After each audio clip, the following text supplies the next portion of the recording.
আসসালামু আলাইকুম প্রিয় দর্শক, আশা করি সবাই ভালো আছেন। তো লিফটের ডোর ইনভার্টার অনেক সময় অনেক ক্ষেত্রে পরিবর্তন করতে হয়। তো সেক্ষেত্রে কিভাবে পরিবর্তন করবেন এবং কিভাবে প্যারামিটার দিবেন সব ডিটেলস দেওয়া আছে এই ভিডিওতে। আশা করতেছি সব যারা নতুন তাদের জন্য উপকার আসবে। প্রথমত আমাদেরকে সুইচটা অফ করে নিতে হবে, ইনভার্টারটা যাতে অফ হয়। লাইন থাকা অবস্থায় কখনই লাইন খুলবেন না, তাতে যে কোনো সময় দুর্ঘটনা ঘটতে পারে।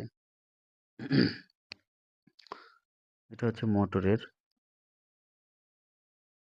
সরি, 220 লাইনের, আর নিচেটা হচ্ছে মোটরের ইউবিডব্লিউ দেওয়া, এটা মোটরের। আর ওটা হচ্ছে পাওয়ার। তো আমি জ্যাক দুটা খুলে নিলাম। তারপরে আমাদের এই পাশের জ্যাকগুলো খুলে নেব। জ্যাক খোলার কারণ হচ্ছে আমি এখানে